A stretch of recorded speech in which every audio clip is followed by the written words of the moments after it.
신문 이야기 돌직구쇼에 오신 여러분 반갑습니다. 저는 신문 읽어주는 남자 김준입니다. 어제 오후 늦게 터키 이스탄불에서 IS로 추정되는 시리아 여성의 자살 폭탄 테러가 발생했습니다. 잠시 후 이 소식 전해드리겠습니다. 오늘자 조간신문 어떤 뉴스 보도하고 있는지 지금부터 저와 함께 하시죠. 먼저 동아일보입니다. 동아일보 일면 뉴스도 이 긴급한 뉴스로 시작을 하고 있습니다. 터키 관광지 자폭 테러. 한국인도 부상. 단체 관광객 중 한국인 부상은 1명인데 터키 이스탄불의 대표적 관광지에서 자살 폭탄 테러가 발생해 최소 10명이 숨졌습니다. 터키 당국은 극단주의 무장단체 IS, 이슬람 국가의 소행일 가능성에 무게를 두고 수사에 나섰습니다. 유명 관광지 터키 이스탄불 성소피아 성당 인근에서 발생한 이번 자살 폭탄 테러. 강한 폭발음과 화약 냄새가 진동했다.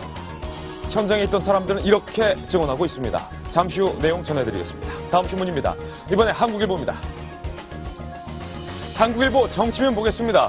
어제 DJ의 분신, 권노갑 상임고문이 탈당을 했죠. 동교동계 영남 개혁 세력의 동거가 마감됐다. 동교동과 친노가 영원히 결별했다. 뭐 이렇게 풀이될 수 있겠습니다. 그렇다면 호남 민심은 어디로?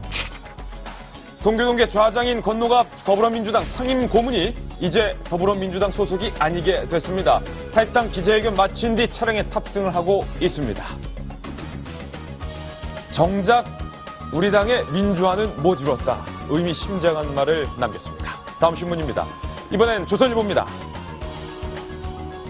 권노갑 고문이 떠나니까 문재인 대표 사실상 잇따른 탈당 러쉬에도 아무 말 안 했었는데 권노갑 고문은 아팠나 봅니다. 무척 아프다. 문재인 대표 권노갑 고문의 탈당에 대해서 무척 아프다. 그리고 처음으로 탈당 관련 당 논평까지 지시를 했다고 합니다. 어쨌든 호남 민심이 이렇게 반영된 것 아니겠느냐라고 기자들에게 허탈하게 반문했다고 합니다. 다음 신문입니다. 이번엔 경향신문입니다. 문재인 대표가 아프다면 안철수 의원도 어제 아프긴 아팠습니다. 봉하마을을 안철수 의원이 찾았는데 봉하간 안철수 홀대받았습니다. 당신이 무슨 형제냐? 죽어라 친노 비판하더니 여기가 어디라고 하냐? 이런 말들을 들었는데 봉하마을에서 안철수 의원이 홀대받은 사연 역시 잠시 후에 공개하겠습니다. 다음 신문입니다. 이번엔 한겨레 신문인데요. 돌리면 나옵니다. 편지 한 장. 편지 한 장. 이 편지인데 존경하는 김종필 총리님께 라고 쓴 편지 누가 썼을까요? 반기문 유엔 총장이 김종필 전 총리에게 구순 축하 편지를 보냈다고 하는데 그 내용은 어떤 내용이고 유엔 총장이 JP에게 편지를 보낸 이유는 또 무엇일지.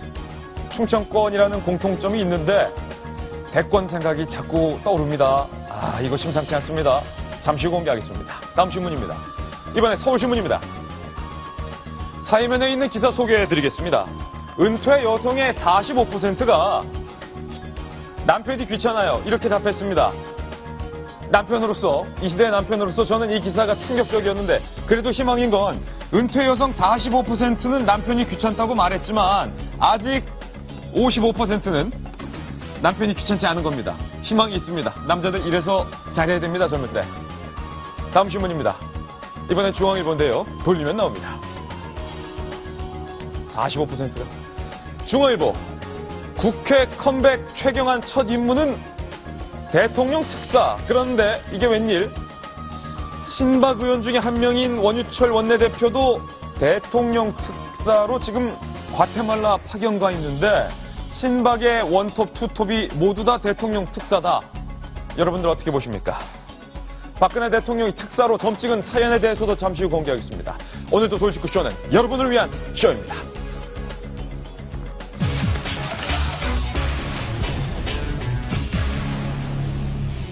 네, 오늘 돌직구쇼 저희가 준비한 소식 본격적으로 전해드리기 전에 어제 오후에 터키 이스탄불 성소피아 성당 인근 광장에서 발생한 자산폭탄 테러 소식을 먼저 전해드려야 될 것 같습니다.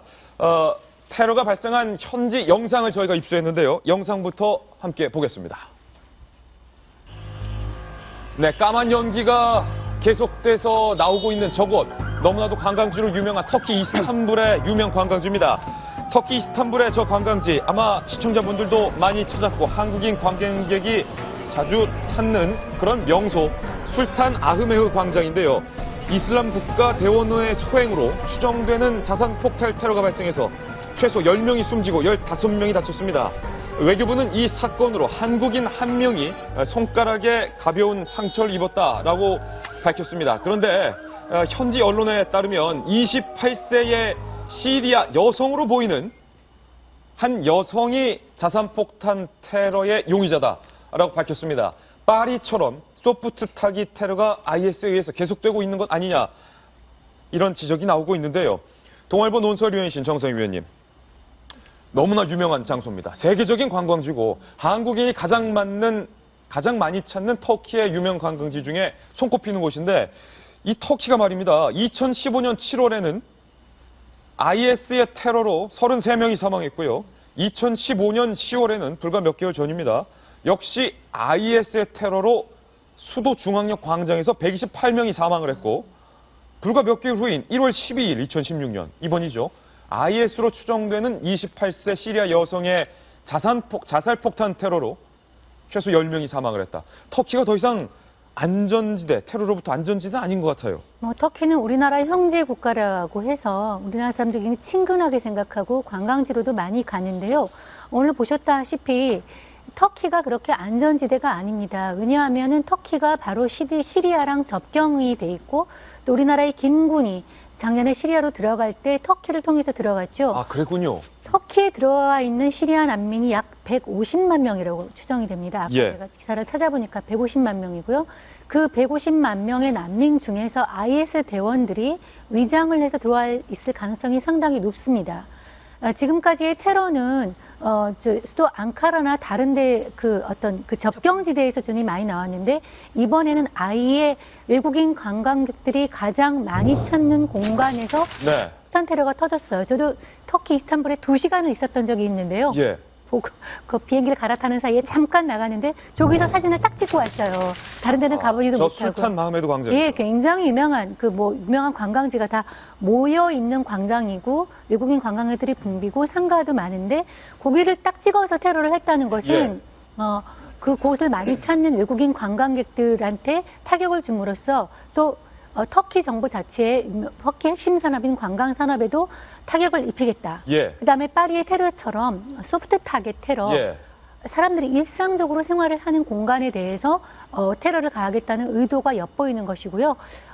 그리고 특히 좀 걱정스러운 것은 지금 그 IS 테러 방지를 위해서 터키 정부와 미국이 협조하고 있는 상황인데, 그런 상황에서 터키를 대상으로 테러를 저질렀다는 것은 서방 국가에 대해서 협조하면은 공격을 하겠다는 그런 메시지까지 담고 있는 것 같습니다. 김병민 전 의원님, 터키 이스탄불 술탄 아흐메트 광장 테러 장소, 저 광장 가보신 적이 있으시죠? 예, 저는 한 재작년에 제가 의원 활동할 때 의회에서 간 적이 있는데요.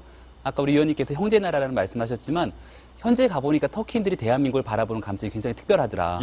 왜냐하면 2002년 우리 대한민국이 월드컵으로 한참 뜨거웠을 때 우리는 잘 모르고 있었지만 터키 국민들은 그렇게 자기들 나라 축제처럼 즐거워했다라는 거예요. 형제의 나라 이렇게 잘 되는 거에 대한 자부심이 있었다. 그래서 굉장히 안타까운 마음을 좀 전하고요. 아까 그 광장 같은 경우가, 그리고 성소피아 성당도 그렇고 블루모스크도 그렇고, 거기가 이제 한국인 관광객들이 참 많이 찾기도 합니다만은 그 이유 중에 하나가 그곳이 바로 이슬람 문화와 기독교 문화가 공존하고 있는 곳이에요. 기독교 문화가 공존하고 있는 곳이다. 한때는 성당으로 쓰였다가 또 한때는 이슬람의 성전으로 쓰였다가 하는 곳이 공존하기 때문에 거기에 사실상 이슬람 종교를 많이 믿는 곳이긴 하나 기독교를 믿는 사람들이 굉장히 많이 관광지를 찾기도 합니다. 아니, 그럼 IS는 이슬람 신자인 관광객들의 희생도 불사한다, 이런 의미입니까? 그렇게 하고 있죠. 왜냐하면 사실상 이 터키라는 국가가요, 수니파 시아파로 봤을 때 IS를 우리가 봤을 때는 수니파 사람들이 주로 활동하는 극단 무장 세력을 볼 수 있지만, 이 터키의 이슬람을 믿는 대다수의 국민들도 다 수니파라고 볼 수 있거든요. 근데 그 IS라는 이 극단 무장 세력들은 특정 종교를 더 뭐라 그러죠? 그 종교적 관점에서 사람들을 적대시하는 게 아니라 자기들만의 이상한 방향으로 완전히 틀어져 있는 특이 집단이기 때문에 IS가 아닌 사람들은 모두가 다 테러 이거는 뭐 타깃이 될 수 있다. 종교 집단으로 저는 볼 수가 없다라고 생각합니다. 우리 외교부에서요, 윤태곤 실장님, 터키 전역에 여행 유예에 해당하는 남색 경보를 앞서 발령한 사실이 있었습니다. 아마 많은 시청자분들 터키를 우리 외교부에서 여행 좀 조심해라는 남색 경보 발령했다라는 사실도 모르시는 분들 많을 텐데 그렇죠. 이번에 외교부가 잇따른 테러 때문에 여행 자제, 황색 경보로 상향 조정하는 것을 검토하고 있다. 마땅하죠. 이제 터키가 예. 위험하다고 생각하면서도 이스탄불이라든지 우리 많이 가는 뭐 카파도키아 이런 곳은 또 안전하다. 우리로 치면 서울하고 제주도는 그래도 안전한 곳 아니냐. 예. 이런 느낌이었는데 이제는 안전지대가 없다는 것이고요. 이 IS가 이런 생각이 있는 것 같습니다. 지금 테러를 저지른 사람이 시리아 여성으로 추정이 되잖아요. 28살의 시리아 여성. 지금 이제 뭐가 문제냐면은 예. 앙겔라 메르켈 독일 총리라든지 이런 쪽에서 자국의 정치적 부담을 무릅쓰고 인도적 차원에서 시리아 난민들을 대거받고 있거든요. 근데 이제 이들 중에 일부가 독일에서 이제 성범죄를 저지르고 해가지고 지금 메르켈이 크게 이제 정치적 위험에 처해 있습니다. 예.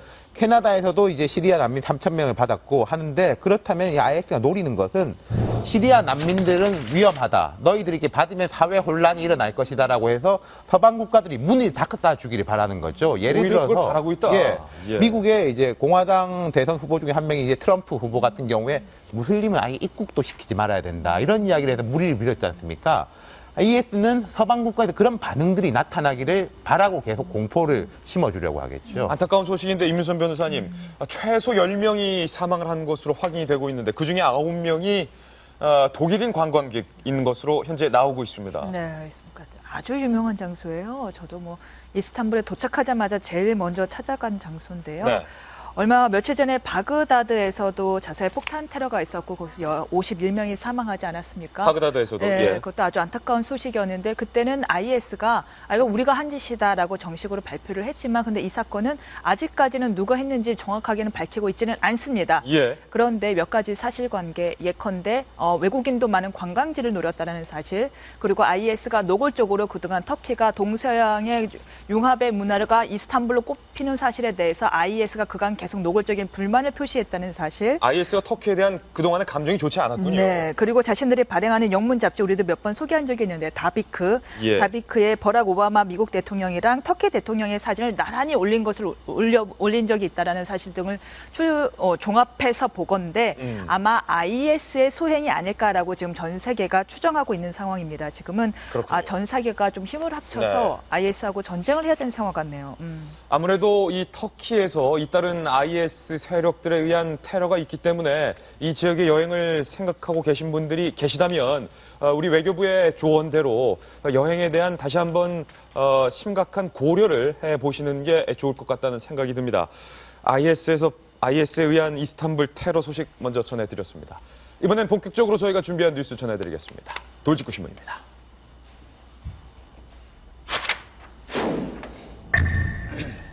최경환 부총리의 귀환을 여의도에서는요, 왕의 귀환이다. 이렇게 표현하는 사람도 있더군요. 친박들 사이에서는 드디어 결집할 만한 그런 구심점이 정치권으로 돌아왔다. 이렇게 표현을 하는 사람들이 있는데요. 오늘 한 조간신문의 만평은 최경환 부총리의 복귀, 귀환을 이렇게 만평으로 풍자했습니다. 제목은 떠나는 자와 남는 자인데요. 만평 한번 보시죠. 경제라는 어마어마한 이 쇠고랑입니다.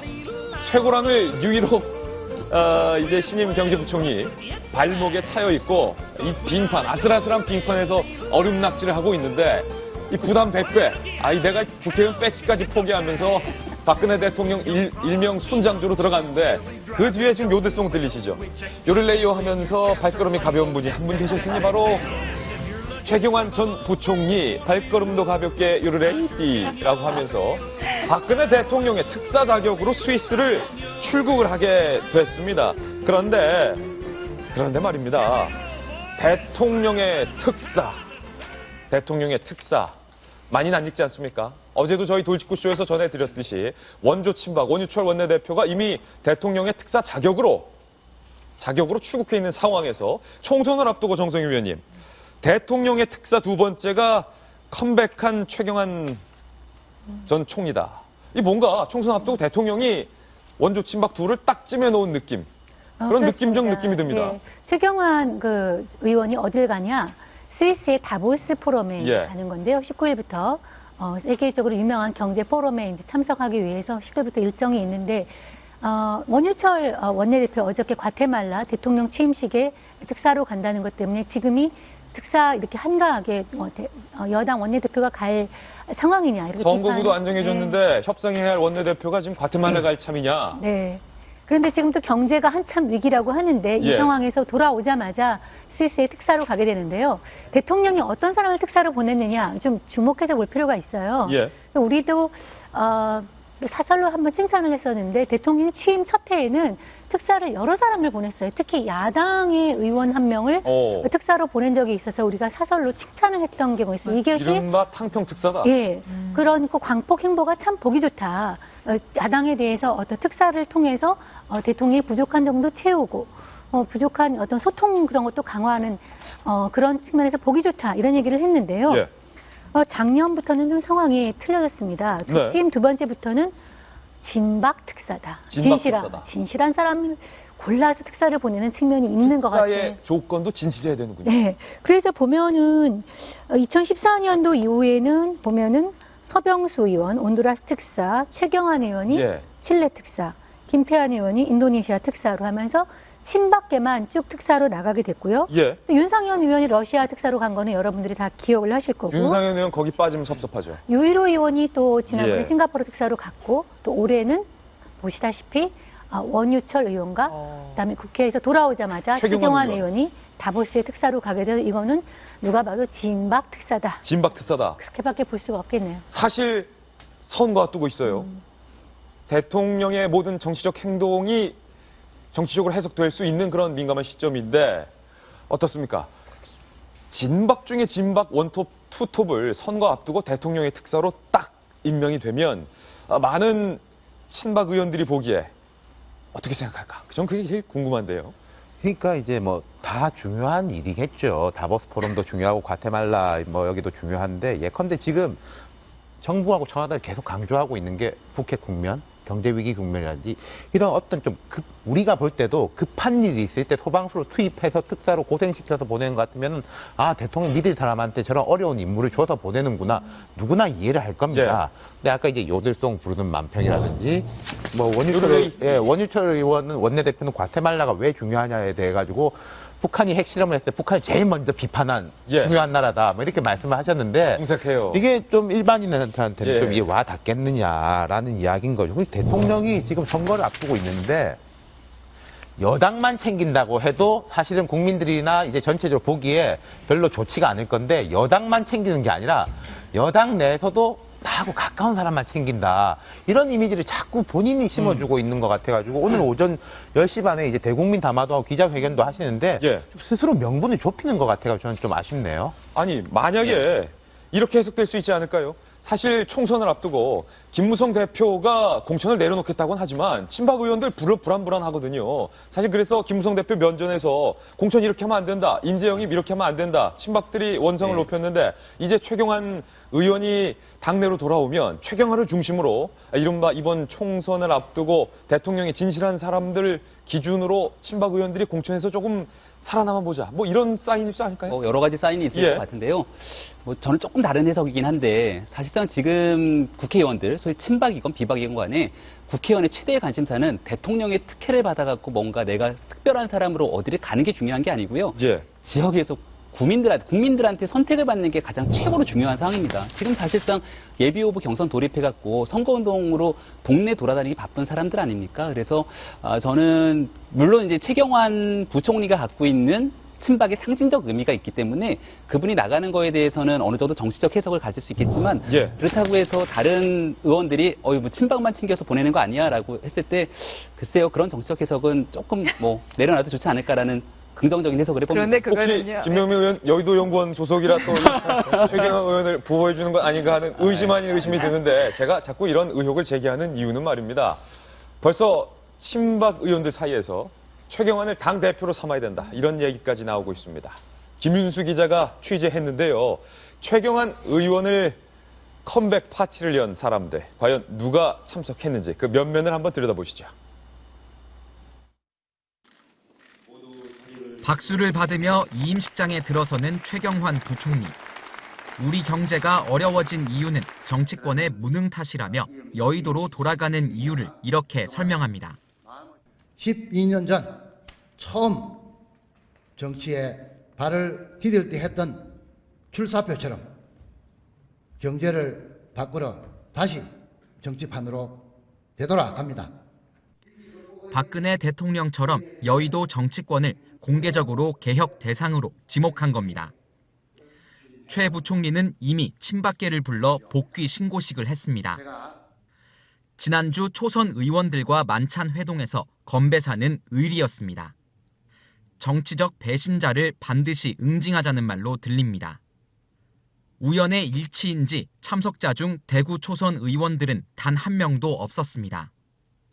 반면 김용남, 정용기 의원 등 작년 재보선 때 김무성 대표의 지원을 받고 입성한 이들, 그리고 김 대표와 가까웠던 박대출 의원 등이 최 부총리와 술잔을 부딪히며 의리를 다짐했습니다.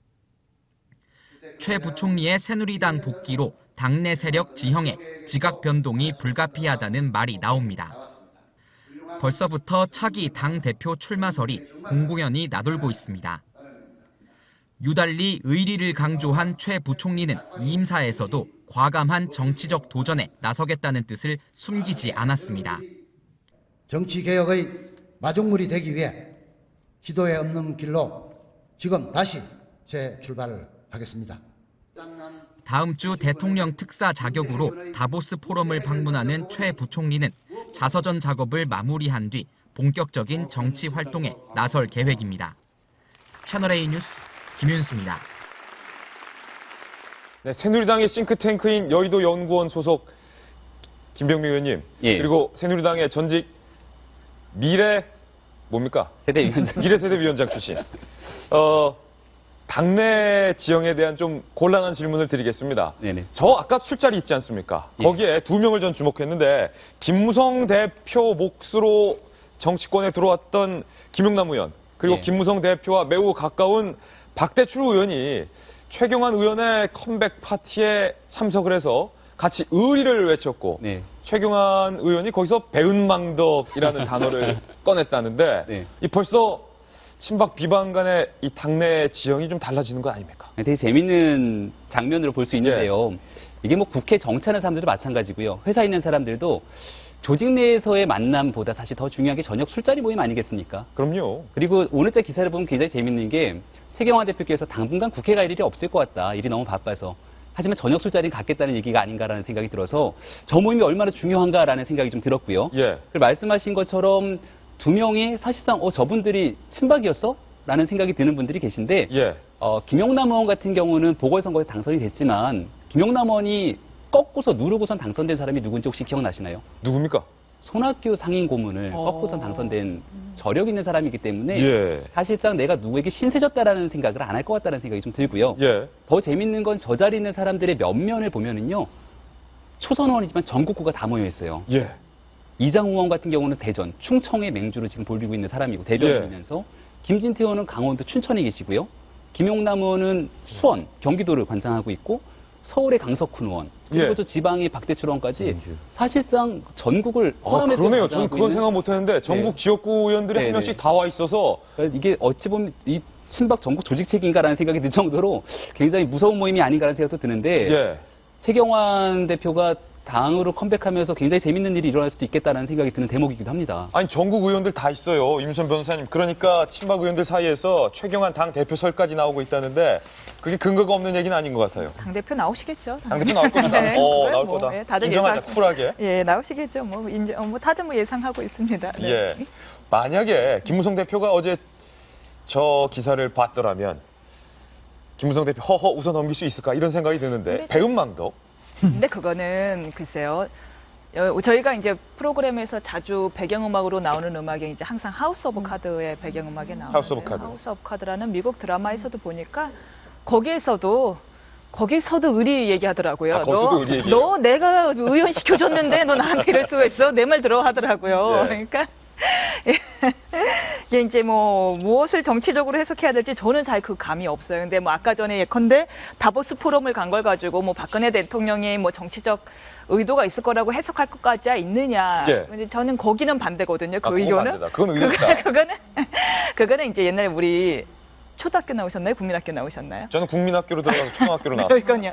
저는 국민학교였는데요. 예. 우리 국민학교 다닐 때 담임 선생님이 교무실에서 뭐 좀 갖고 와 할 때 시키는 애들이 있어요. 예. 선생님이 하셔야 될 일을 할 때 꼭 시키는 애들이 있어요. 주로 반장 아니면 선생님이 예뻐하는 애들을 보낸단 말이에요. 반장 아니면 1등. 그걸 보내면은 이제 애들이 이렇게 어깨가 으쓱해져 갖고 이렇게 딱 문을 열고 간단 말이야. 예. 딴 애들의 부러움의 눈길을 이렇게 보면서.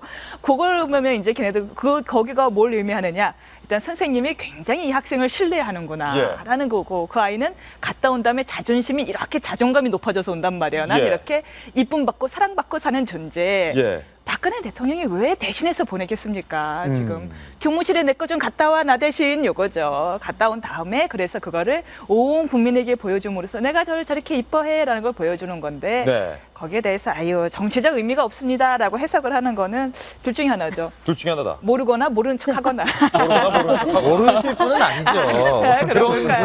그런 분이 윤태곤 시장님, 네. 배은망덕이라는 단어를 선택을 해서 사실상 기자들 사이에서 알려진 건데 이 배은망덕, 은혜를 모르면 안 된다. 대구에서 사실은 선거 민심이 매우 묘합니다. 대통령의 사람들, 진박들이 고전을 면치 못하고 이른바 탈박으로 분류된 사람들이 의외로 선전하고 있는 이 상황에서 대통령의 총애를 받고 있는 최경환 의원의 입에서 나온 그 배은망덕이 누구를 향한 말일지 참 궁금한데 어떻게? 거기 이제 대구 의원들만 없었다는 거 아니겠습니까? 대구 의원도 이 자리에 없었다. 네, 그 자리에 없었다는 거지 않습니까? 요새 배은망덕하고 또 새누리당에서 많이 나온 이야기가 음수사원. 물을 마실 때는 이 근원이 어딘지 생각하라. 이제 예. 어려운 이야기들 많이 나오거든요. 언중요구에 대해서. 예, 대구 말씀하셨는데 뭐 예컨대 어제 이제 추경호 국무조정실장이 예. 임식을 했어요. 국무조정실장이라고 하면은 장관급인데 장관은 아니고 회사로 치면 이제 기획실장 정도 역할을 맡은 뭐 아주 요직인 인물인데 지금 뭐 경제 상황이 안 좋고 북핵 위기 국면이고 대통령 오늘 담화문까지 발표하는 상황에서도 그 추경호 실장을 뺐다. 그리고 추경호 실장을 어디로 보낸다고 하니 대구 달성이 박근혜 대통령 원래 지역구입니다. 자기 지역구를 물려주겠다라고 하는 거거든요. 이것은 조금 역풍이 불더라도 감수하겠다. 예. 그리고 우리가 기왕에 이렇게 진실한 사람들이 깔아놓았는데 이 진실한 사람들이 만약에 공천 단계에서부터 떨어진다면은 이건 그때부터 레임덕인 거거든요. 예. 그러니까 무리수가 있더라도 계속 고할 수밖에 없다. 뭐 청와대와 친박의 의중은 그런 것 같습니다. 예, 그 배은망덕이라는 단어 뒤에 그런 정치적 함의가 담겨 있었군요. 제가 지금 이 자리에 나오게 된 이유는 여러분께 퀴즈를 드리기 위해서입니다. 아주 간단한 퀴즈입니다. 하지만 정답을 맞추는 데는 많은 생각이 요하게 되는 그런 퀴즈입니다. 두 명의 선거 포스터를 준비했는데요. 뭐 실제 포스터는 아니고 저희가 만들어 보는 겁니다. 한 명의 포스터는 민경욱 전 청와대 대변인의 포스터, 청와대에 있는 사진. 그리고 또 한 명의 포스터는 안대희 전 대법관의 포스터입니다. 두 분 다 이번 총선에 출마가 예상되는 분들인데 여기서 여러분께 퀴즈 드리겠습니다. 안대희 전 대법관과 민경욱 전 청와대 대변인 두 사람 중 과연 누가 정치 신인일까요? 누가 정치적으로 더 신인에 가까울까요? 아무래도 여의도 정치 경험이 없는 대법관 출신 안대희 대법관이 정치 신인에 가깝지 않을까 많은 분들 이렇게 생각하실 텐데요. 그런데 새누리당의 이번 선거 규칙에 따르면 정치권과 별로 연관이 없었던 공직자 출신 안대희 전 대법관보다 청와대 대변인으로서 사실상 정치인 중에 정치인 행보를 걸어왔던 민경욱 전 대변인이 정치 신인으로 분류가 된다고 합니다. 그래서 민경욱 전 대변인이 정치 신인 가산점을 받고 안대희 전 대법관은 정치 신인이 아니기 때문에 가산점을 못 받는 그런 상황이 연출되고 있다. 이게 오늘 기사의 주된 포인트인데, 김병미 전 의원님. 예. 아니, 두 사람 중에 정치 신인은 안대희 대법관이 돼야 되는 거 아니에요? 정치 신인이라 하면 어쨌거나 선거에 나가갖고서는 대중 유권자들을 바라보는 거잖아요. 그 사람한테 처음 선거에 출마하기 때문에 약간 어색하고 힘든 사람들한테 가점을 주겠다라는 건데. 새누리당에서 가점을 주겠다, 예, 신인들한테. 민경욱 대변인은 사실 제가 봤을 때는 너무나 말을 잘하세요. 사실 저분이 얘기하시면은 돌도 황금처럼 말할 수 있는 아주 엄청난 재주를 갖고 계신 것처럼 언어의 달인이다라는 생각이 드는데. 민경욱 대변인이 말하면 네. 돌도 황금이 될 정도다. 저는 그렇게 보여요. 예. 저는 워낙 말씀을 잘하셔서. 그러면 지역에 가서 유권자들한테 정책을 설명하고 본인이 PR할 때도 엄청난 능력을 갖고 있겠다라는 생각이 들고요. 예. 반면 안대희 대법관은 진짜 당의 보배 같은 사람이죠. 정말 우리 당에서 어떻게든 더 국민들을 위해서 좋은 정책을 만들 수 있게 키워줘야 되는 분임에도 불구하고 앉아서 공부하신 분들의 가장 큰 단점 중에 하나가 대중관계에서 좀 서툴다라는 면이 있지 않겠습니까? 그렇죠. 예. 그리고 한 명 한 명을 만나는 게 아니라 선거라면 무릇 그 동네에서 정말 새벽부터 밤까지 모든 사람들을 다 만나야 되는 과정을 거쳐야 되는데 안대희 대법관님 그런 면에서 진짜 정치신이 저분이 아닐까라는 생각이 저는 강하게 들고 있습니다. 새누리당 공천 룰에 따라서 민경욱 전 대변인은 가산점을 받게 되고 네. 안대희 전 대법관은 공천 룰에 따라서 정치 신인이 아닌 자로 현재까지는 분류가 돼서 정치 신인 가산점을 받지 못하는데, 그런데 문제는 말입니다. 가산점을 받는 사람이 민경욱 전 대변인만 있는 게 아니고요. 곽상도 전 민정수석, 정광삼 전 청와대 춘추관장, 김행 전 청와대 대변인, 윤두현 전 청와대 홍보수석, 이 청와대 출신들 모두 정치 신인으로 인정이 돼서 가산점을 받는다는데, 정성희 위원님, 김행 전 대변인이 그렇게 된다면 정치 신인 가산점 받고 또 여성이기 때문에 여성 가산점도 받게 되고 공천 상당히 유리하겠네요. 확정이죠. 저 정도 되면은, 왜냐하면 이거는 지금 상향식 공천을 하기 때문에 경선 내부에서 결정이 되면은 거기다가 얹어주겠다는 거거든요. 20점을 얹어주면은 1, 2점 차이로 떨어지는데, 예. 1, 2점 차이로 떨어지는데 20점을 올려주면 동천이 확정된 것이죠. 그러니까 사실은 이것은 우리 그 김무성 대표가 얘기하는 상향식 공천을 하겠다. 공천권을 국민한테 돌려드리겠다 하는 걸 사실 뒤집는 그 논리의 모순이 발생하는 김 거예요. 대표 스스로 약속했던 것을 뒤집는 거다. 왜냐면 이렇게 공천, 우리가 원하는 사람을 뽑는 것이면 하는데 여러 가지 존재 조건이 있고 조건이 있는 것 자체가 위에서 전략공천이다라는 논란이 나오는 거 두고죠. 위에서 조정해가지고 누구 시키겠다는 거 다름없는 그런 상황이 돼서 이게 좀 논리적인 모순이다. 이런 얘기를 하나 드리고 싶고요. 또 한 가지는 여성에 대해서도 지금 공천 룰에 대해서 가점을 주지 않습니까? 저는 여성이 인구의 절반이기 때문에 대표성을 가지고 국회에 국민을 대표하는 의결기구에 많이 들어가야 된다고 생각을 합니다. 그건 틀림없는데요. 그 여성에 대한 가점을 현직 의원, 전직 의원들이 가져간다는 것은 이해가 사실 굉장히 안 되거든요. 그러니까 이번에 새로 새누리당 공천 룰에 따르면은 전 현직 의원 중에서도 여성은 10점의 가점을 해서 사실상 10점이면 공천이 확정이 되는 건데, 그렇게 되면 현직 의원들은 나경원 의원, 삼선 의원, 정미경 대변인, 그다음에 김희정 장관 이런 사람들, 김물동 의원 다 10점에 가산점을 넣어서 공천이 확정이에요. 그래서 저는 여성이 국회에 들어오는 거는 맞지만 새롭게 국회 바깥에서 하는 진입할 수 있는 여성들한테 기회를 줘야지. 이미 비례대표로 국회를 들어온 여성들은 비례대표 할 때 홀수 번호를 받아서 다 여성의 어떤 이익을 가지고 들어온 사람인데 또 한다는 거는 이건 기득권이다. 기득권이다. 그 사다리 걷어차기고 자기가 들어온 다음에 사다리를 걷어차기고 다른 사람을 못 들어오게 하는 것이다. 그래서 논리적인 모순에 빠졌다는 생각이 들고요. 한 가지만 더 말씀드리면 더민주당은 이러지 않습니다. 더민주당은 이러지 않는다. 더민주당은 여성한테 가점 주지 않습니다. 전현직 의원들한테. 이거는 그런 의미에서 새누리당이 굉장히 기득권 정당이다. 보수 정당이다. 개혁할 의지가 없다. 이런 식으로 저는 비판을 받아도 마땅하다고 생각합니다. 강한 돌직구 나왔는데 새누리당의 싱크탱크 여의도 연구원 소속 김영미 의원님, 이거 어떻게 된 거예요? 민경욱 대변인과 김행 전 대변인이 정치 신인입니까? 그런 논란에서는 약간 좀 벗어나서 다른 얘기를 좀 드리면, 그럼에도 불구하고 저는 이번에 새누리당의 개혁, 김무성 대표가 추진하고 있는 이 상향식 공천은 저는 굉장히 박수를 쳐주고 싶은 입장이기도 합니다. 왜냐하면 상향식 공천 얘기 말고 이게 어떻게 상향식 공천이냐 이거죠. 물론 가점에 대한 부분, 누가 이제 소위 말하는 정치 신인으로 볼 것이냐에 대한 문제는 약간의 논쟁의 여지가 있을 수 있죠. 그래서 저는 그거는 위원님 말씀하신 것처럼 사실 한 단계 더 나아가면 지금의 더민주의 가장 좋았던 당의 개혁 논의 중에 하나가 20% 퇴출이거든요. 예. 국회의원 중에 가장 못했던 국회 출석도 안 하고 실질적으로 문제가 많은 사람들을 일단은 퇴출을 시켜 내보내버리면 그 네. 빈자리가 생기지 않습니까? 네. 그 빈자리에 새로운 정치 신인이 들어올 수 있는 자리를 줘야 되는데 그러지 않고 지금 가산점을 주는 문제는 결국은 어떻게든지 간에 논쟁의 소지가 있을 수밖에 없는 제도이기도 하다라는 얘기도 생각이 됩니다. 제가 오늘 왜 자꾸 김병민 의원 말씀에 네. 제동을 거는데 예. 사적 감정은 없습니다. 네. 제가 좋아하는 분이에요. 그런데요, 예, 이제 의도는 좋았으나 결과가 과연 그거 의도한 만큼에 나왔는지가 문제인 것 같아요. 지금 이제 여러분들이 말씀해주신 부분, 지금 이번에 이제 나온 공천룰은 두 가지 문제가 있는 것 같은데요. 1번은 지금 여러분들이 말씀하신 것처럼 실질적으로 하향신 공천으로서 조정 가능한 룰 아니냐라는 비판이 1번이고요. 바로 그것이 민경욱 전 대변인과 안재인 전 대법관 사이에서 나오는 어떤 불공평인 거죠. 예, 사실상 국민들이야. 위에서 다 찍을 수 있다. 그렇죠. 왜냐하면 누가 더 인지도가 높습니까? KBS 앵커를 몇 년을 한 사람에 대한 전국적 인지도와 전 대법관의 인지도는 비교가 안 되잖아요. 예. 지위 차이는 어떨지언정 인지도는. 이런 문제는, 이런 무리가 바로 실질적으로 조정 가능한 하향식 공천 아니냐라는 의문을 1번 제기하게 예. 되고요.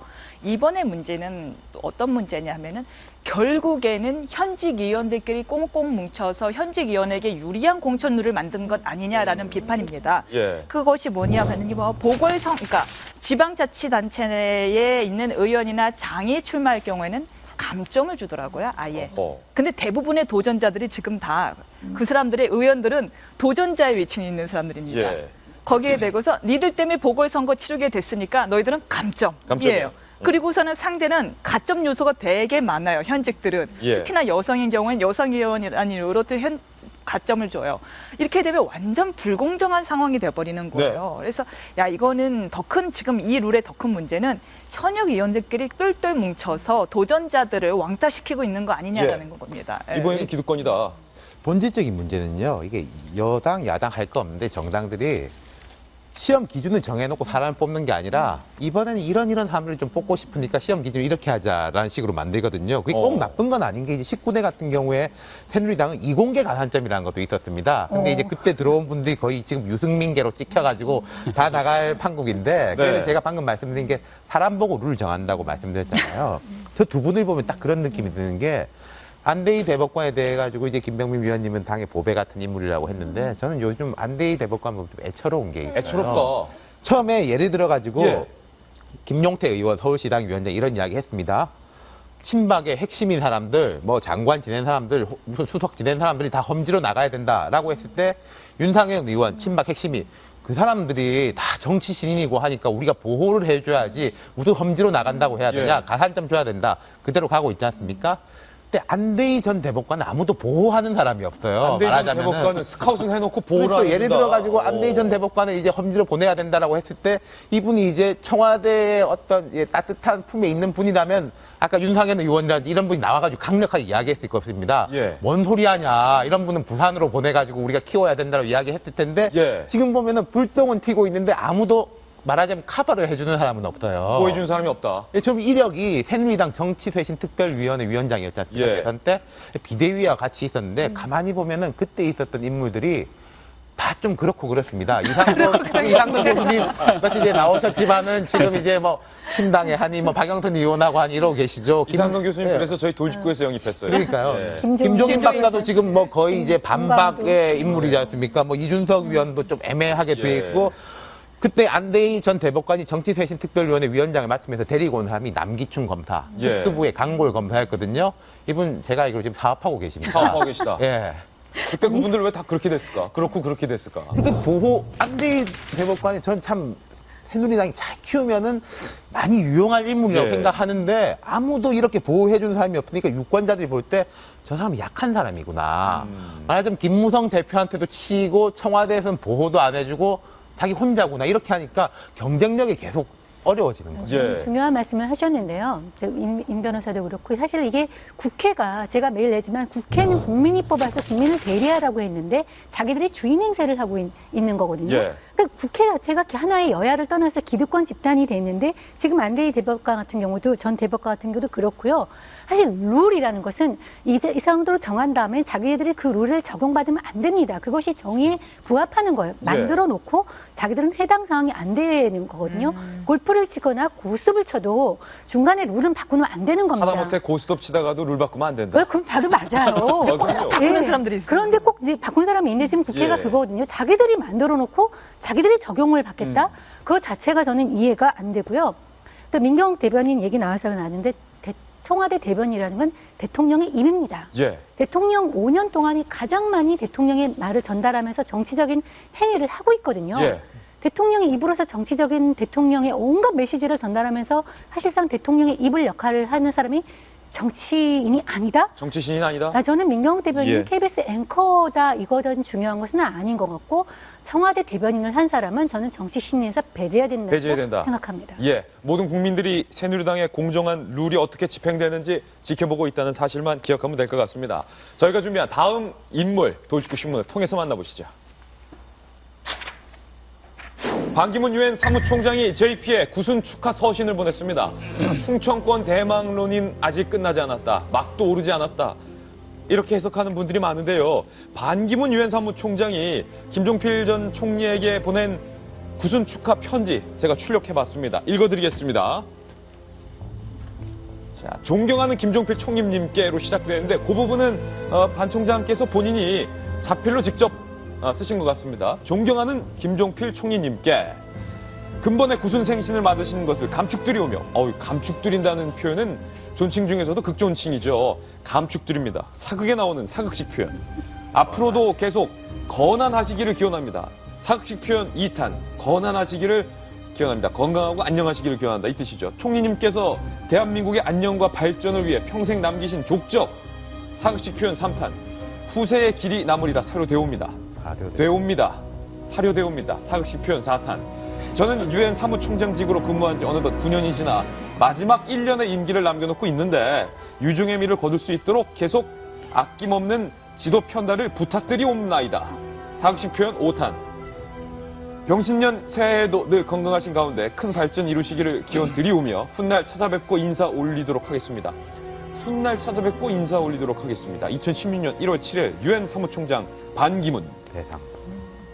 자필 서명까지 하셨는데요. 공통점은 임일선 변호사님. 반기문 총장도 충청권, 김종필 전 총리야 워낙 충청권. 충청의 맹주죠. 두 사람이 이런 교감을 이루고 있다. 그리고 대선은 가까워오고 있다. 그림 그려지지 않습니까? 전 그림은 모르겠고 의문은 많이 생깁니다. 의문은 많다. 의문이 많다. 1번 의문은 무엇이냐? 반 총장이 사무총장 재임 중에 한 번도 김 전 총리의 생일에 축하 서신을 보낸 적이 없다가 이번에 왜 보냈을까? 임기 마지막을 앞두고 왜 보냈을까? 그 다음에 편지 문구에 아낌없는 지도 편달을 부탁드리겠습니다라고 했는데 이제 와서 무슨 지도를 받으시려 할까? 1년밖에 안 남았는데. 이제 와서 무슨 공부를 또 더 하셔야 되나? 그 다음 또 훗날 찾아뵙고 인사 올리겠다. 왜 찾아오시려 할까? 본질적인 의문을 제기하시네요. 네, 그뿐만 아니라 또 외교 행랑을 통해서 이 서신을 보냈다고 하는데 굳이 왜 보내시려면 그냥 이렇게 우체국 통해 보내면 되지 왜 외교 행랑을 통해 보내셨을까? 인편을 왜 직접 이렇게 부탁을 해서? 더 궁금한 것은 이 서신을 공개하는데 아마 동의가 됐으니까 공개가 됐겠죠. 그렇겠죠. 이 서신 공개에 왜 동의하셨을까? 김종필 전 총리께서. 김종필 총리뿐만 아니라 반 총장께서는 왜? 김종필 총리 입장에서야 나 이렇게 살아있어, 나 이렇게 아직도 생일 축하 받아오 기쁠 수 있죠. 근데 분명히 반 총장과의 교감이 없이는 이걸 공개하지 않았을 텐데 왜 그 공개에 반 총장님은 동의하셨을까? 아무튼 의문이 굉장히 많는 의문의 편지네요. 임선 변호사님도 이 충청의 딸, 충청권 출신인데. 아니, 잠깐만. 사람들이 욕심 있는 줄 알아요. 충청 대망론이 사실은 한 번 일었었어요. 하지만 이완구 전 총리가 여러 가지 의혹 때문에 퇴장을 하면서 충청 대망론이 사그라들 법했었는데 만약에 보세요. 정성희 의원님. 반기문 총장하고 김종필 전 총리랑 이런 편지도 주고받으면서 계속 지도 편달, 족적을 후세의 길이 남으며 지도 편달을 부탁드려오는 그런 사이라고 한다면 충청 대망론, 이거 아직 사그라들진 않은 것 같아요? 그렇죠. 그렇게 봐야죠. 근데 제가 지금 이면선 변호사가 한 얘기 중에 의문 하나에 대해서는 설명할 수 있을 것 같아요. 어떤 거요? 구순에 보냈잖아요. 작년에는 89이니까 아, 그럴 수 있네요. 아, 네. 그러네요. 근데 이제 그거는 이제 농담이고 제가 이렇게 보니까 이거 반 총장이 직접 쓰신 거 맞는 것 같아요. 반 총장이 직접 쓴 거 맞다. 예, 예, 왜냐하면은 이런 표현을 쓸 수 있는 사람은 그 비서가 쓴다고 하는 게 불가능하거든요. 불가능하죠. 저는 딱 편지를 보고 데스크 보고 싶었어요. 데스크 보고 싶었어요. 고치고 싶었다. 뜯어 고치고 예. 싶었다. 왜냐하면 저의 기준이라면 이렇게 쓸 때 이런 표현들을 안 쓸 것 같아요. 권한하시고 감축들이 오며 부탁들이 오며 사료대 오며. 예. 그러면서 좀 더 이렇게 좀 더 다른 본인이 욕심이 있다 하더라도 다른 걸 섞어서 쓰고 싶은데 정말 그 죄송하지만 그 반 총장님 나이 좀 드셨잖아. 예. 옛날 교육을 받으신 분이라 그 고스란히 드러나는 진정성 있는 편지다. 진정성이 진실한 편지다. 예. 그렇게 하고 지금 말한 대로 지금까지 한 번도 하지 않다가 임기를 남겨두고 예. 다른 사람들도 아닌 구순을 맞은 분들이 많은데 김종필 총리에 대해서 이런 편지를 보낸 것은 분명히 아까 우리가 말했지만 절대로 대선 출마하지 않겠다는 예. 말은 하진 절대 하지 않는 예. 그 반기문 총장의 정치적인 이 야심이 드러나 있는 편지다. 저는 이렇게 봅니다. 그거를 한번 제가 물어보겠습니다. 이 거물들의 출마 관련한 이 전문성을 갖고 계신 분, 네. 윤태권 실장님, 안철수 캠프 때, 박원순 서울시장 캠프 때마다 합류하셔서 정치 현장에서 뛰었던 경력이 있으셔서 거물들의 캠프와 관련돼서는 뭐 누구보다 잘하실 것 같은데 반 총장 대선 나오는 거 뭐 확실해지지 않습니까? 이쯤 되면. 이게요, 이 편지가 있는데 얼마 전에 전화 한 통이 있었지 않습니까? 전화 한 반기문 총장이 이제 박근혜 대통령하고 신년 인사 때 전화했다라고 청와대가 공개하면서 종군 위안부 타결에 대해 반 총장 힘을 크게 실어준 거. 예. 제가 그때도 궁금했었던 게요. 반기문 총장이 본인이 밝혀놨다시피 유엔 사무총장이 된 지 9년인데 네. 대통령들한테 1월 1일에 신년 인사한 적이 처음이거든요. 처음이었다. 그리고 그때도? 모르겠습니다. 개인적으로 했을지 모르겠는데 예. 공개된 게 처음이었습니다. 공개를 합의해서 한 거 아니겠습니까? 그리고 반 총장 쪽에서는 이제 그 위안부 문제 타결 때문에 뭐 겸사겸사 한 거라고 하면 그러면은 아베 총리한테도 해야 되는 게 맞죠. 총장이니까. 그렇죠. 유엔 사무총장이니까. 그리고 만약에 아베 총리가 전화를 받았으면 얼마나 자랑을 했겠습니까? 예. 안 했죠. 그리고 이제 반 총장이 그 통화 이후에 좀 야권에서는 비판도 많이 받았지 않습니까? 진보 진영이라든지. 이 편지에 대해서도 당연하게 정치적으로 해석할 수밖에 없습니다. 그러면은 반 총장은 욕먹을 거 감수하겠다. 그러니까 이 이전까지는 작년까지만 해도 좀 여야에게 좀 줄타기라든지 어느 쪽으로 안 기울어지는 모습을 보이고 있었는데 1월 1일에 전화통화, 예. 1월 7일에 이 편지는 좀 이쪽 사람이다. 그리고 이쪽에서는 좀 욕을 먹는 걸 감수하겠다라는 식으로 예. 조금씩 자기의 행보를 구체화시켜 나가고 그 있는 이쪽이라 하면 범여권이죠. 쪽이다. 예. 예. 그렇게 이제 좁혀 나가고 있는 거죠. 범여권의 싱크탱크 네. 김병룡 의원 그쪽이라는데요.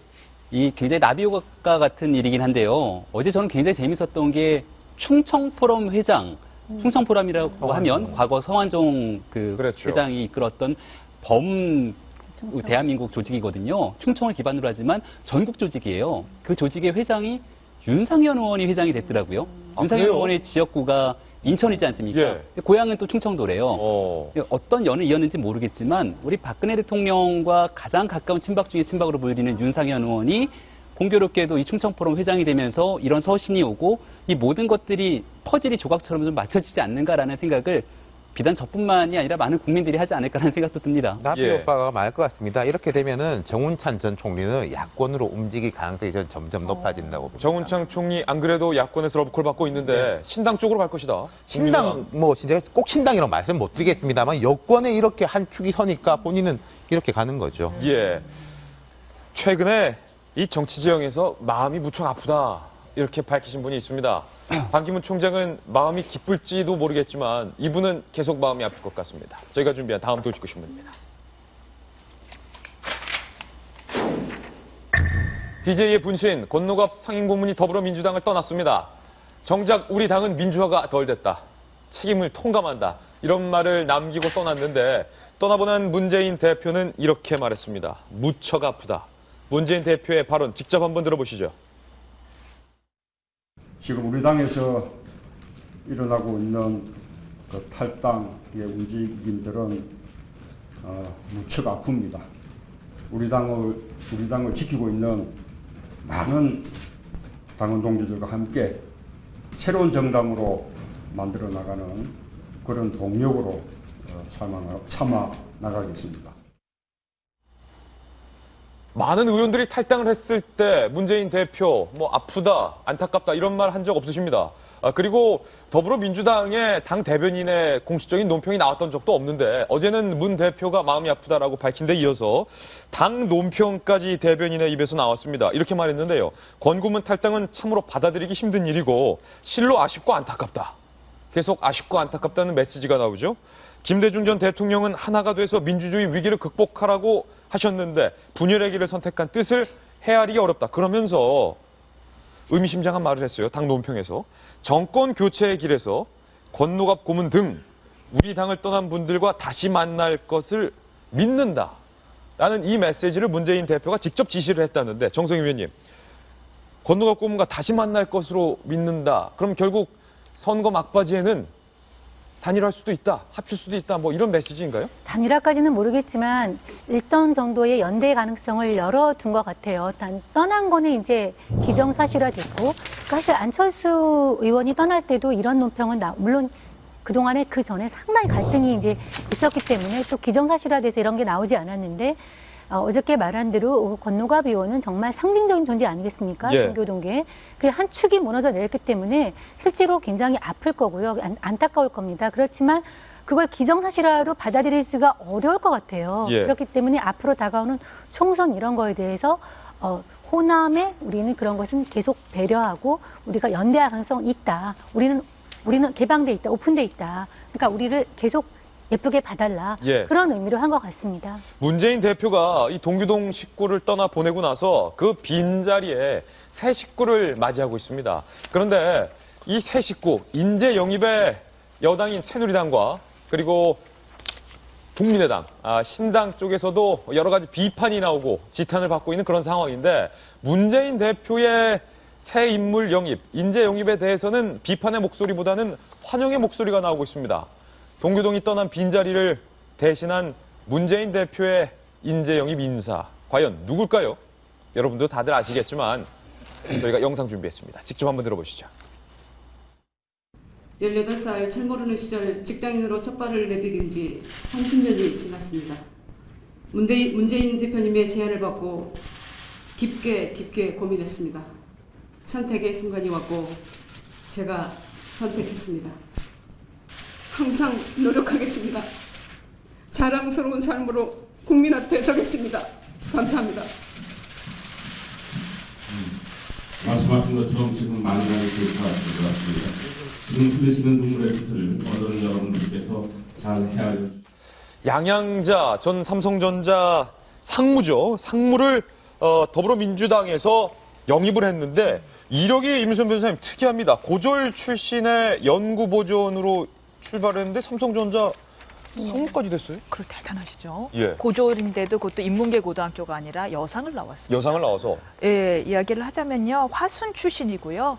아주 산골마을 출신입니다. 그래서 등교를 할 때마다 8km를 매일 왕복을 했습니다. 그것도 예. 산길을요. 그렇게 학교를 다니고서는 인문계를 가려고 했는데 병을 앓고 돌아가시던 아버지께서 동생들을 잘 부탁한다라는 말씀을 듣고 인문계 원서를 버리고 빨리 돈을 벌기 위해서 광주 여상에 들어갔고요. 그리고 난 다음에 고교 졸업 후에 고졸 채용으로 삼성 반도체 통신에 들어갔습니다. 그리고 난 다음에는 여기서도 정말 열심히 일을 해서 고졸 출신이고 여성인데도 삼성의 고졸 출신의 최초의 여성 임원이 돼서 스스로를 나는 항상 없는 길을 만들어 가면서 무수히 눈물을 삼켰던 주인공이다라고 스스로 이야기했는데요. 예. 그 이야기에 전혀 부족함이 없는 히스토리를 갖고 있는 분 같습니다. 유리천장을 과감하게 깨부신 삼성전자 내에서는 신화적인 인물로 꼽히는데 김병민 전 의원님. 네. 재밌는 부분이 이 양양자 전 상무의 인터뷰 내용 중에 문 대표를 처음에 만났을 때 문 대표에 대해서도 잘 모르고 확신이 없어서 거절을 했다고 해요. 그런데 네. 문재인 대표가 양상무의 인생에 공감하는 사람이 많다. 기업은 이렇게 앞서가는데 정치는 그 기업을 못 따라가고 있다는 죄책감이 든다. 라는 말로 마음을 움직였다는데 네. 문 대표의 이번 인재 영입 어떻게 평가하십니까?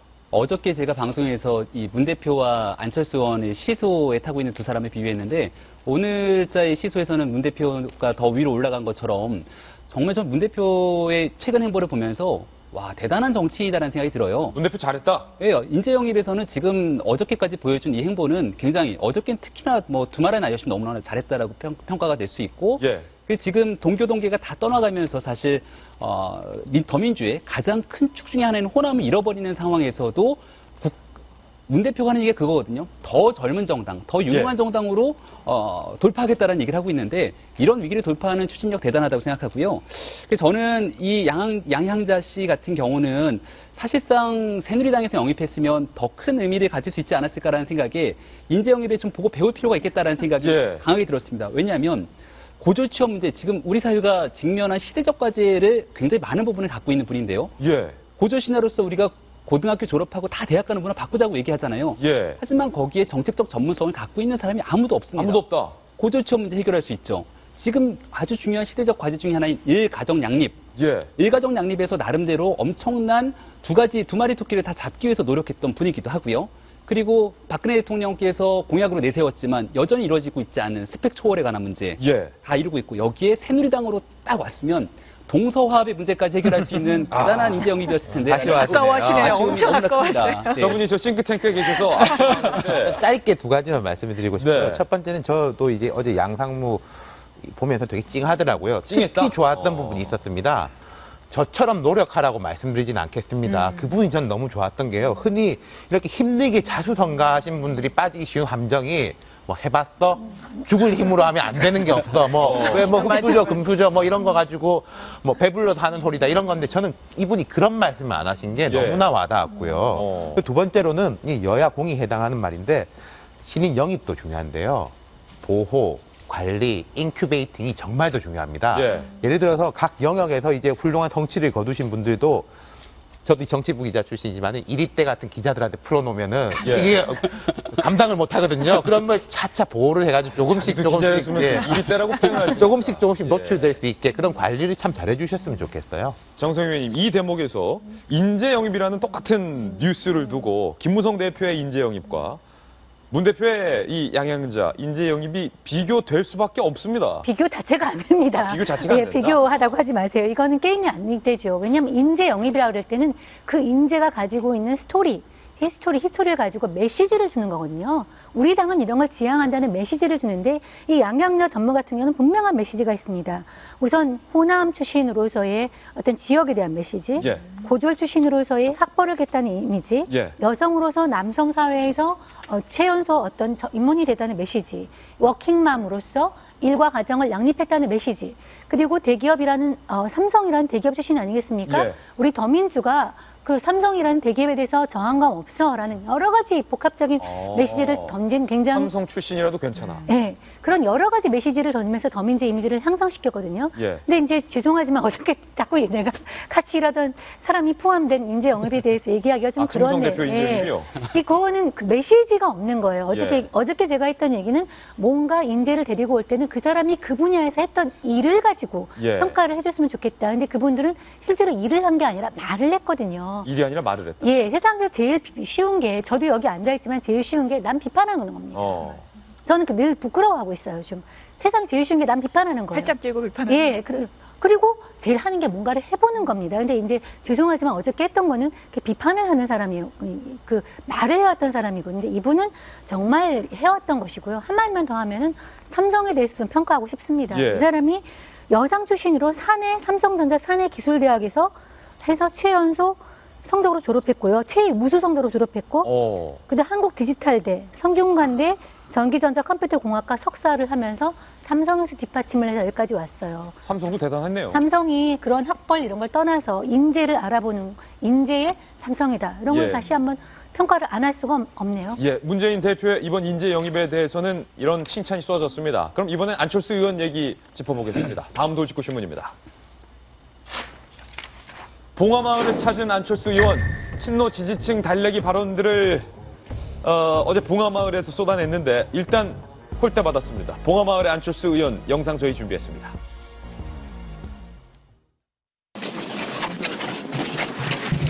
여기 왜 왔습니까? 왔습니다. 그렇게 진노로 가더만 여기 왜 왔나요? 여기 왜 왔나요? 형님, 항상 한 걸음 뒤에서 간 보고 여론 동향을 보고 그래서 그 안철수가 간철수인데 그거 아닙니다. 그거 막 들어갔냐고 했어요. 제가 특정 세력을 비판한 적은 없습니다. 원론적인 우리가 어떻게 하면 다시 국민 눈높이에 맞게 변화하고 국민들로부터 다시 신뢰를 얻어서 정권 교체를 할 수 있는가에 대해서 지난 9월부터 혁신 논쟁 과정에서 계속 말씀드린 것뿐입니다. 봉하마을은 안철수 의원을 반기진 않았습니다. 정 의원님. 그렇죠. 아마 저 정도의 그 대접은 예상을 했을 거예요. 예상하고 갔을 것이다. 생각보다 심했던 것 같아요. 네. 왜냐하면 원래 하려고 했던 메시지를 낭독도 못했고요.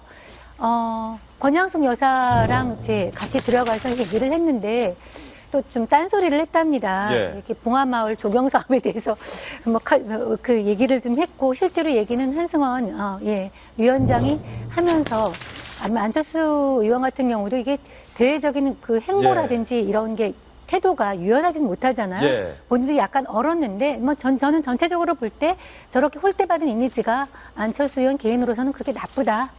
어차피 큰 정치인이 되려면 넘어가야 될 선이다. 예. 이렇게 얘기를 해서 해야 될 일을 했다. 이렇게 봅니다. 근데 우리 윤태곤 실장님이 과거 안철수 의원 캠프에 있었을 때 안철수 의원과 함께 봉하마을 간 적 있으시죠? 네, 저는 원래 참여정부 때 청와대 출입 기자였기 때문에 권 여사를 원래 더 빨리 알고요. 그래서 안 의원이 국회에 입성한 이후에 한 2번 정도 같이 갔어요. 예. 근데 어제도 그런 이야기가 나오던데 권 여사도 풍파를 많이 겪으신 분이지 않습니까? 대통령 영부인인데도 불구하고 정치적으로 좀 감각이 있으신 분이에요. 좋은 이야기를 많이 하고 어제 같은 경우에도 박근혜 정부가 후퇴한다 이런 이야기도 했을 건데 이신전심으로 이런 이야기들도 있었을 겁니다. 어제 이제 김경수 경남도당위원장이 맞으러 왔다고 그러거든요. 노무현 전 대통령의 마지막 비서관이자 경남 김에 출마를 해야 되는데 말하자면은 김경수 비서관이 이제 당선이 되려면은 안철수 지지층 경남에서 한 15%까지 나오는데 이걸 품어 안아야 되지 않습니까? 그리고 말하자면 이제 야권 전면적 대결이지만은 국민의당에서는 김에 굳이 이제 공천을 줄 필요도 없고 그런 부분에 대한 이신전심 같은 게 있지 않았을까? 그래서 이제 안 의원이 나와가지고 한 이야기가 이제 친구인 정당, 힘을 합치고 연대라는 이야기는 안 했지만은 또 그런 이야기를 했는데 권 여사는 아마 이제 눈빛으로 그런 걸 좀 전달하지 않았을까 그런 생각이 드네요. 방금 또 마침 뉴스 속보가 들어와 있습니다. 국민의당 안철수 의원의 신당인데 창당준비위원회 인선을 발표했군요. 국민의당 상임 부위원장에 김한길 의원을 내정을 했네요. 그리고 국민의당 집행위원장에는 박선숙 전 의원, 김한길, 박선숙, 한상진 이 3톱 체제로 신당을 몰고 가겠다라는 인선 발표. 나름 파격이라면 파격일 수 있겠고요. 한상진 위원장이 이렇게 말했습니다. 국민의당 홍보와 정책위원장은 비정치인으로 선정을 하겠다. 윤태곤 실장님, 나름 당 인선을 보면 어떻게 당을 꾸려갈까가 보이는데 나름 파격입니까? 집행위원장이 핵심 요직이라고 봐야 되고요. 당으로 치면 사무총장이니까 박선숙 전 의원은 안 의원하고 이제 워낙에 가까운 관계이고 또 이 한 가지 포인트가 지금 탈당파들이 불안해하고 있는 게 있거든요. 이태규 단장이라든지 윤여준 장관이라든지 이런 분들이 이제 좀 자기들을 몰아붙일 것이다. 그 부분에 대해서 박선숙 전 의원을 이제 집행위원장으로 임명한 것은 그래도 민주당 출신이기 때문에 중간에서 양쪽 원래 안철수 진영과 탈당파의 가교 역할을 하라 그런 의미인 것 같습니다. 탈당파들 너무 겁내지 마라라는 메시지까지 담겨있는 그런 인사인 것 같습니다. 저희는 광고 후에 휘날리 기사로 돌아오겠습니다. 잠깐만요. 네, 오늘 휘날의 기사의 주인공은 93세 할아버지입니다. 바로 이 할아버지인데요. 만나보시죠. 93세의 충북 음성에 살고 계시는 남혜원 할아버지가 고철을 모아서 말입니다. 9년간 2,300만 원의 장학금을 내놓아서 화제가 되고 있습니다. 농한기가 시작되는 늦가을부터 93세의 할아버지는 마을을 돌면서 고철을 수집해서요 고물상에 내다 팝니다. 이렇게 모은 돈 차곡차곡 저금해서 금왕 장학회에 전달이 되는데 대학생 6명, 고등학교 학생 6명, 형편이 좀 좋지 못한 학생들에게 장학금을 주고 있습니다. 할아버지가 9년째 고철을 모아서 이렇게 내놓은 장학금 총액이 2,300만 원입니다. 매해 100만 원에서 200만 원씩 장학금으로 기부하고 있는데 그런데 올해 고철값이 떨어져서요 장학금으로 애들 돈 줘야 되는데 부족해서 농사지어서 받은 돈하고 또 이 할아버지가 자식들에게 받은 용돈까지 부족한 장학금을 보태서 학생들의 장학금으로 써라 하고 내놨다고 합니다. 남할아버지가 이렇게 고철을 모으면서까지 장학금을 주는 이유, 본인이 어린 시절 어렵고 힘들었을 때 주변에서 받았던 따뜻한 온정 때문이다. 고아로서 힘들게 주변 사람들의 도움을 받으면서 자랐다. 이렇게 말씀을 하셨는데요. 선행과 나눔과 배품이 그 배품으로만 끝나지 않고 계속 번질 수 있는 힘이 있는 이유가 바로 여기에 있는 것 같습니다. 훈훈한 소식이기에 여러분들에게 전해드렸습니다. 저희가 준비한 소식 모두 다 전해드렸습니다. 저희는 내일 아침 9시에 다시 인사드리겠습니다. 오늘 하루는 분명 어제보다 더 나을 겁니다. 좋은 하루 되십시오. 고맙습니다.